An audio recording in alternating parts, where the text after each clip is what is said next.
Welcome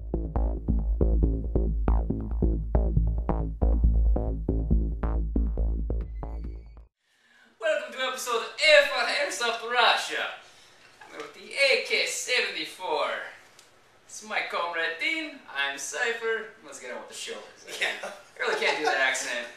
Yeah, I'm gonna stop there. Thank you. Unlike I'm sure people we know online who do that. Yeah, there's plenty of videos they don't stop. Oh god.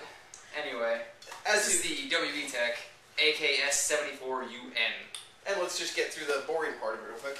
This is the box it comes in. Okay. Yay. Done. It's very small actually. It's kind of surprising, man. It's like the size of the MP9 box. Really, I'm amazed at how small the box is. Yeah. Now, when you receive it, yes, you're gonna open it up. It's gonna be in a plastic bag. It's gonna be zip tied to the box. Yeah. No other Standard packaging. Furniture. So and don't. Taiwanese manual. I don't know why they can there's send that. there's no English in it at all except for safety. Yeah. 5 times in different languages. Yeah. Also, Anyway. you'll get a wonderful tube loader. Actually, it works pretty quick. I was pretty impressed with it. Good luck reloading the tube every time. Yeah, that's the only drawback. But it's loaded the knife pretty quick. Yeah. All right. The AKS74 was something they adapted to bring about the new intermediary cartridge sizes. Back in the mid-60s, when the M16 was coming into place, everyone said, "Hey, we can make smaller cartridges too," and so the Russians started this. And by 1974, they had the AKS70 or the AK74. The S is this folding stock. The U is the shortened ukulele, or however you say the Russian name for that. We'll put that I can't pronounce Russian at all, so... We'll put the name in the comment section. Ukorochenniy or something like that. Yeah, something along that lines. Yeah, they actually adjusted the gas system too. It's a lot shorter overall, at basically SMG size. The N is actually, I don't think there was an official UN designation, but the N designation is this rail system that became standardized on all their AK-74 rifles. Right, which you can actually buy real steel rails that are mounted to put a rail on top. Real steel size rail for Russian optics. Kind of nice.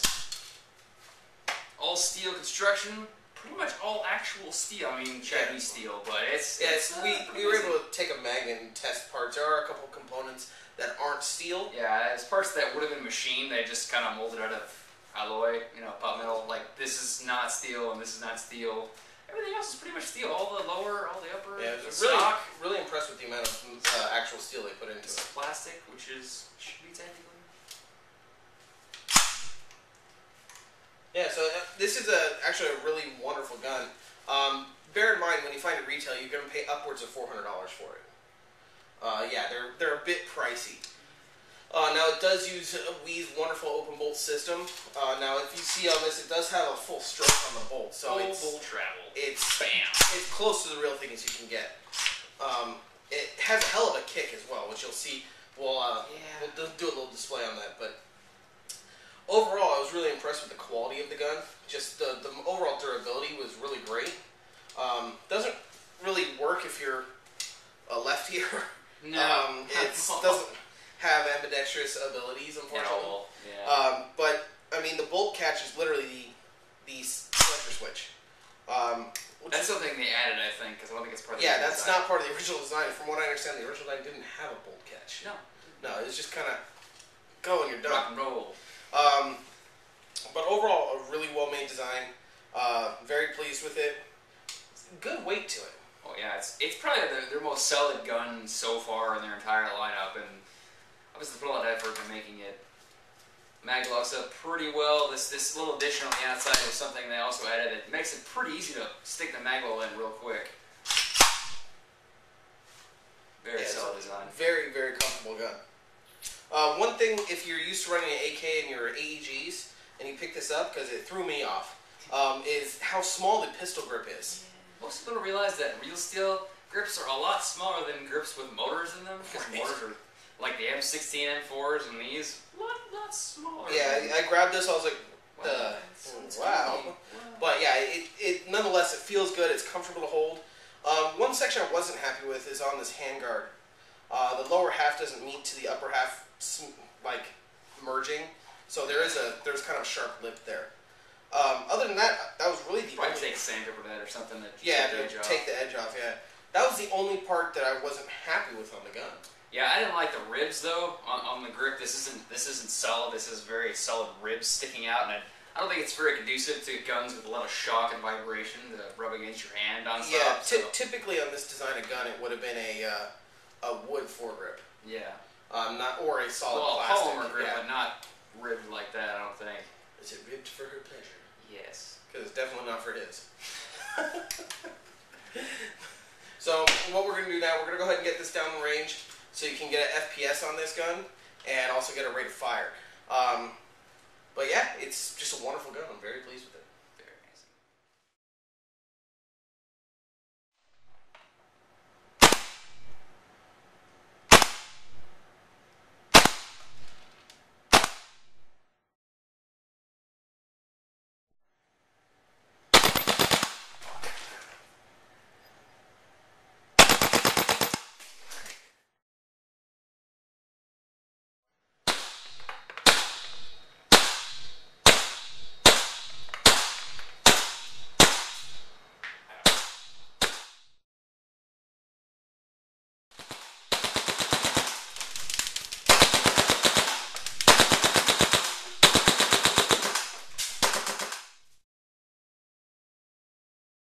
Alright, so fairly successful trip downrange.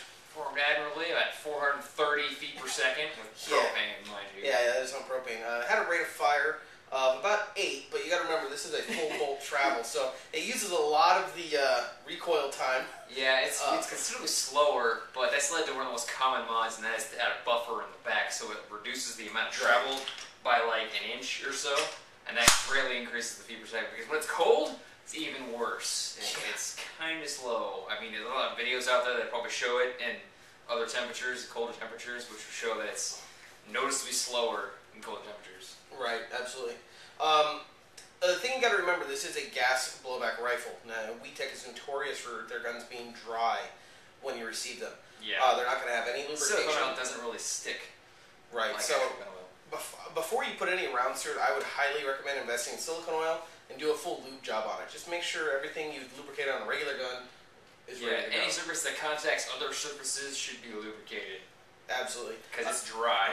Especially if you're using propane. Propane doesn't have silicone in it, so you're going to want to lubricate more often and do more maintenance on it. Yeah, because it'll, I mean, you have to anyway, but with propane, there's no lubrication coming out of it. Absolutely, like gas, so. Now, Cyphre, if you check the magazine, also one thing you want to remember when you put the magazine back in, make sure the bolt is in the back position to prevent wear on the mag. It's pretty standard for all WE guns, but this one doesn't have a bolt catch, a traditional bolt catch, which is why they added this catch in the back here. Because if you don't, it wears against the bottom of the nozzle, and it'll wear out. So, now, one thing you won't have to worry, but again, if it should happen, if you pull the trigger, if you want to go ahead. If you pull the trigger and that happens, there's a little lever on the top of the magazine. It's right here on the back. It's hard to see, but make sure it's in the back position. Push the back one. There you go. It's in the back position because what's happening is that basically acts as a safety on the magazine.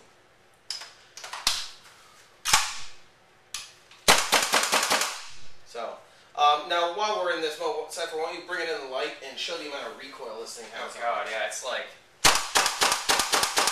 kind of low on gas at the moment, but even really low on gas. Yeah, but at least it shows you the full range of travel on that bolt. It is an incredibly sturdy gun, incredibly robust construction. Yeah, mag's pretty solid. It's pretty long, so it's gonna seem like it's not that solid, but it's pretty solid in there. Yeah, not a lot. I was really impressed with it. Yeah, you can hold on to it fairly sturdy. Yeah. But it does have a hell of a kick. Again, rather than focusing on power, they focused on kick. Yeah, although it still had quite a bit of power. Oh yeah, well, they always have a lot of power. Right. But and then this magazine always says that traditional lockup for these magazines is front end first, locks in the back, which is it's pretty strict in that as you can't put it in any other way. Just for anyone who doesn't know. Right. So if you get it and you can't just slam your mag in, that's pretty much why. Right. And that goes across the board pretty much on all AKs. But I myself, I'm going to go ahead and rate it at 8. It's got a great FPS. It's got a great blowback. The weight is very sturdy, mostly steel construction. Yeah, it replicates the Bakelite mag. Not plastic, yeah. it's just a hell of a construction. I would give it a 9, but the price tag kind of brings it down. A little price restrictive, yeah. Right. It's in the $400 range. Now, I know different companies. I know Airsoft had it on sale for $290 in the month of May. But, I mean, who knows what sales you're going to find, but be prepared to at least fork out around $400. Yeah, and there's the other thing I actually don't like short rifles in general because they're not very efficient in propelling BBs, but there's also the PMC, which has an M4 stock and a longer, more traditional length barrel.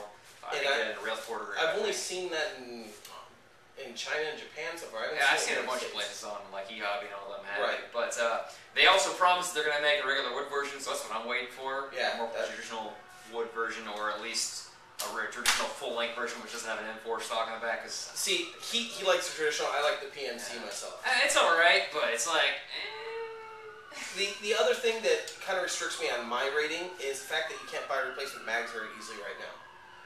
Not a lot of places carry them, and if they do, they're going to be in the $40, $50 range. The only 2 places I've seen replacement mags have been $45. Oh.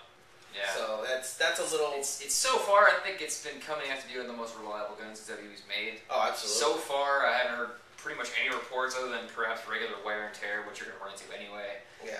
Lemons you can just exchange. It's places like Airsplat anyway. So yeah, they have a great warranty for that kind of stuff. And what are you going to rate it at, Cyphre? I'm giving it an 8 because of the price restriction. It's a little restrictive because you're going up there in the same range as like the M14.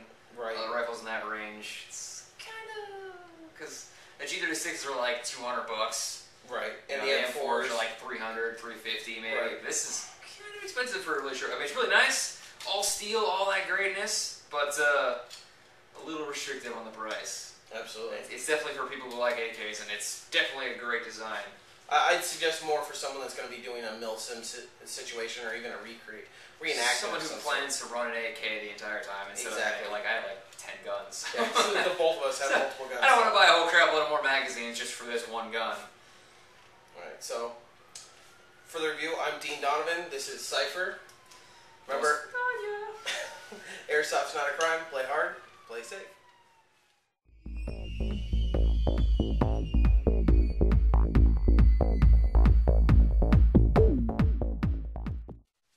Hopefully you enjoyed that video. Now if you look up here, there's a button that says subscribe, as well as one that has a button for our channel, Airsoft Guru. Also, you can check out other videos by clicking on the videos button. It'll have a little drop down, shows you all our other videos. Good stuff there. Make sure you click that like button. That's always important here. Check out the comments section below. It has plenty of information as well as links on other information. Make sure you leave us comments. Talk to us. Let us know what you like, what you don't like. This way we can go ahead and make the videos better for you. Also, be sure to check out the videos alongside over here. Always tons of great information. And most of all, remember, Airsoft is not a crime. Play hard, play safe.